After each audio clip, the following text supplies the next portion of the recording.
नमस्कार दोस्तों, मैं doctor Komal Bahl. Welcome to my YouTube channel.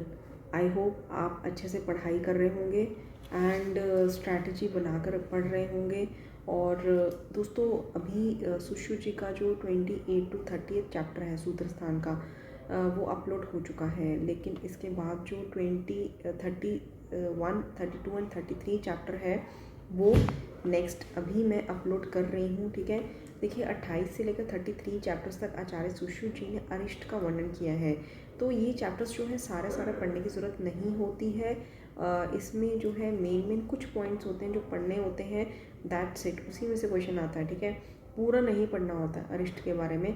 ठीक है, तो वो पॉइंट्स जो है मैंने कंपाइल किए हैं एंड एक वॉइस वीडियो टाइप बनाया है जो कि अभी मैं आपको बता देती हूँ। ठीक है, और 31, 32, 33 ये 3 चैप्टर्स हैं।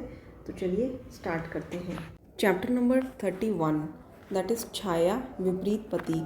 ठीक है, इसमें हम पॉइंट्स जो हैं पढ़ेंगे। इसमें 7-8 पॉइंट्स ही हैं इस चैप्टर में जो मेन पढ़ने वाले हैं। आपको पूरा डीप में नहीं जाना है क्योंकि इसमें से जो क्वेश्चंस हैं जो मैंने पॉइंट्स कंपाइल किए हैं मेनली उसी में से आते हैं। देखिए, छाया क्या होता है? प्रभा और वर्ण दोनों के संयोग को छाया कहते हैं। आचार्य चरक कहते हैं कि तू छाया वर्ण प्रभा आश्रया। ठीक है, जो वर्ण और प्रभा पर आश्रित रहती है दैट इज़ छाया। छाया 4 प्रकार की होती है, श्याम, लोहितिका, नीला एंड पीतिका। ठीक है, एंड नीचे अगर विमर्श में इस चैप्टर में देखेंगे तो एक बताया हुआ है कि जो निश्चयात्मक होती है वो क्या है? बुद्धि। नियमात्मिका क्या होती है? धृति। एंड स्मृति के बारे में बताया है कि स्मृति भूत अर्थ विज्ञानम। ठीक है, तो स्मृति भूत अर्थ विज्ञानम ये बताया है स्मृति के बारे में। माफ़ कीजिए, थोड़ी सी डिस्टर्बेंस है, तो चलिए आगे बढ़ते हैं। इसमें ये मैं इसलिए बता रही हूँ क्योंकि फिलिंग द ब्लैंक्स करके पूछ लिए जाते हैं कि डैश बुद्धि मतलब निश्चयात्मिका बुद्धि, नियमात्मिका धृति एंड स्मृति भूत अर्थ विज्ञानम। ठीक है, और पीडल एडिमा मतलब पाँव में अगर शोथ हो जाए तो पुरुष के लिए मृत्युकारक होता है, लेकिन स्त्री का मतलब फेस पे जो है शोथ हो जाए दैट इज़ मृत्युकारक, अरिष्ट सूचक। ठीक है, तो स्त्री का आप फेशियल एडिमा याद रखेंगे एंड पुरुष का पीडल एडिमा। पी फॉर पुरुष, पी फॉर पीडल एडिमा। पुरुष स्त्री बोथ इन दोनों में अगर गुह्य स्थान में शोथ हो जाए दैट इज़ मृत्युकारक। ठीक है, विषम उपचार। देखिए, मनुष्य का जीवन नष्ट होने के कारण बताए हैं इसमें। तो कौन से चैप्टर में बताए हैं? 31 में, जिसका नाम है छाया विप्रतिपत्ति। ठीक है, विषम उपचार से, पूर्व जन्म के कर्मों से और जीवधारियों की अनियतता से, मतलब कि कोई भी जीवधारी जो है नियत नहीं है, हमेशा हमेशा के लिए अमर नहीं है, अनियत है।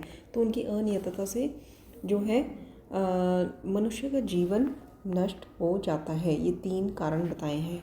ठीक है, विषम उपचार, पूर्व जन्म के कर्म एंड अनियतता। नेक्स्ट है 32 चैप्टर स्वभाव विप्रतिपत्ति। ठीक है, इसमें क्या है कि जिसके कफ, ठीक है, विष्ठा वीर्य जल में डूबते हैं वो अरिष्ट सूचक है। कफ है, विष्ठा पुरीष और वीर्य जल में डूबते हैं। एंड नेक्स्ट इसकी जो दुर्बल है, जिसको पुअर एपिटाइट मतलब भक्त द्वेष है और अतिसार से जो पीड़ित है वो भी अरिष्ट सूचक है। ठीक है, तो इस चैप्टर में इससे ज़्यादा कुछ इंपॉर्टेंट है नहीं है। नेक्स्ट चलते हैं 33 अवर्णीय अध्याय। ठीक है, इसका नाम है अवर्णीय अध्याय। इसमें इंपॉर्टेंट चीज़ें हैं। सबसे पहले इसमें उपद्रव के बारे में बताया गया। उपद्रव होते क्या हैं? तो वैसे तो इसको मॉडर्न हम कॉम्प्लिकेशंस कहते हैं। तो उपद्रव में रोग आरंभक, दोष प्रकोप जन्य अन्य विकार। ये माधव जी ने कहा है कि रोग जब आरंभ होते हैं फिर उसके दोष प्रकोपित होते हैं, तो फिर दोष प्रकोप होने के कारण जब रोग उत्पन्न होते हैं तो उसके बाद अन्य जो विकार हो जाते हैं दैट इज़ उपद्रव। ठीक है, नेक्स्ट चरक जी क्या कहते हैं? उपद्रव वस्तु खलु रोग, उत्तर काल रोग, आश्रय रोग, स्थूल अनु। मतलब कि उपद्रव जो होते हैं वो रोग के उत्तर काल मतलब कि पहला रोग उत्पन्न होता है उसके बाद उत्पन्न होते हैं, और वो स्थूल भी होते हैं या अनु भी हो सकते हैं। तो आपने दोष प्रकोप जन्य अन्य विकार ये माधव जी का याद रखना है एंड आश्रय रोग स्थूल अनु ये चरक जी का याद रखना है। मैं इसका वैसे जो डिस्क्रिप्शन बॉक्स में आपको श्लोक दे दूँगी। ठीक है, एंड सुश्रुत जी कहते हैं कि उन्होंने इस चैप्टर में अष्ट महागध का वर्णन किया है। अष्ट महागध कौन से होते हैं, क्या नाम है? आप देखिए इस तरह से याद करेंगे। देखिए जैसे वात पित्त कफ वीपी के होते हैं ना, वैसे ही आपने वीपी के याद रख लेना। वीपी के मतलब कि वात व्याधि, प्रमेह और केफ और कुष्ठ। फिर उसके बाद आपने रेक्टल एरिया के डिजीज़ याद रखने हैं, अर्श और भगंदर। एंड देन थोड़ा सा ऊपर आ जाइए, अश्मरी, मूढ़गर्भ, उदर रोग।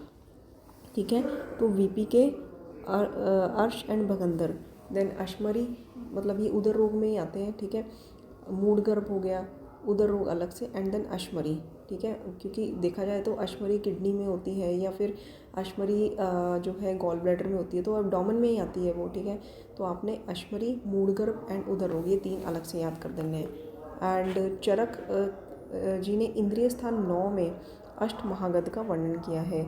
अच्छा, एको महागध इति किसको कहते हैं? एको महागध इति जो है अतत्व अभिनिवेश को कहते हैं। ठीक है, एंड अष्टांग हृदय ने सेम ही आचार्य सुश्रुत वाले जो है अष्ट महागध, वीपी के, अर्श, भगंदर एंड अश्मरी, मूढ़गर्भ, उदर रोग ये सेम ही सुश्रुत जी वाले मेंशन किए हैं। बस एक फ़र्क है, उन्होंने मूढ़गर्भ की जगह गृहिणी माना है। ठीक है, और बाकी अष्टांग संग्रह ने सेम एज इक्वल टू अष्टांग हृदय सारे महागत सेम मेंशन किए हैं।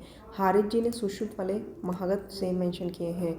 और मधु कोश में जो कि विजय रक्षित और श्री कंठदत्त जी ने लिखी है, उसमें परिणाम शूल को महागत कहा गया है। ठीक है, एंड नेक्स्ट एक श्लोक आता है कि प्रभिन्नम प्रस्तुत अंगम, ठीक है, रक्त नेत्रम, हत स्वरम, पंचकरम, गुण अतीत, कुष्टम हंति, कुष्टि नाम। ठीक है, तो पंचकर्म गुण अतीत इसमें वर्ड आया है। तो इसका मतलब क्या है श्लोक का? बस आपने मतलब समझना है श्लोक का, और आपने ये रेफरल समझना है कि कहाँ से आया है। तो प्रभिन्नम प्रस्तुतंगम मतलब कि फटे शरीर वाला जो होता है, प्रस्तुतंगम मतलब कि जिसके अंग जो है झड़ रहे हों, और रक्त नेत्रम नेत्र जो है लाल रंग के हो गए हों, हत स्वर हो गया हो, और पंचकर्म से अभिक्रांत अत्यंत पंचकर्मा करवा लिए तब भी ठीक ना हो, ऐसा रोगी जो होता है उसको कुष्ठ मार डालता है।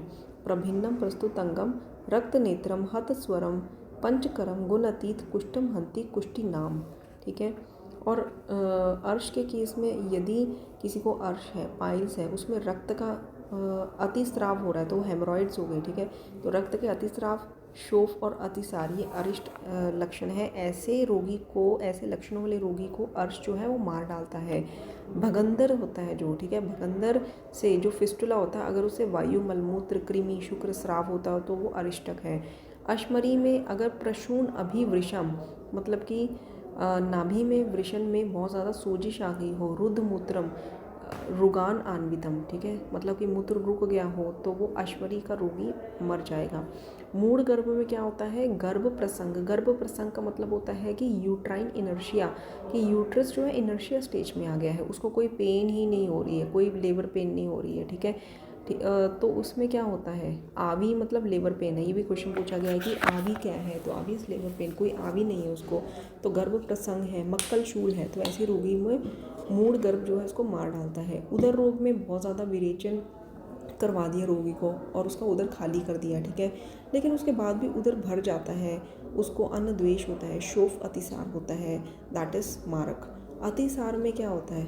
लूज़ मोशंस लगे हैं और उसको बहुत ज़्यादा पेन, पिपासा और लूज़ मोशंस लगने के कारण इतना ज़्यादा वीक हो गया कि उसको श्वास हो गया, ज्वर हो गया, तो वो मारक होता है। राज्यक्षमा में नेत्र सफ़ेद हो गए हों और ऊर्ध्व श्वास से पीड़ित हो, कृच्छेन बहु मेहंतम।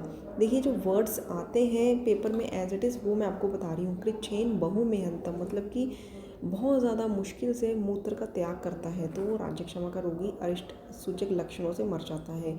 गुल्म का रोगी अगर उसको श्वास, शूल और पिपासा हो, सेम ही हमने अतिसार में पढ़ा था, श्वास, शूल और पिपासा, ठीक है, लेकिन अतिसार में ज्वर भी था। एंड नेक्स्ट इसकी आधमातम बद्ध निष्यंदनम। आधमातम, आप वर्ड सुनिए, आधमातम बद्ध निष्यंदनम मतलब कि आधमान हो, साथ में बद्ध मतलब कि मूत्र का अवरोध हो, ये गुल्म रोगी का अरिष्ट लक्षण होता है।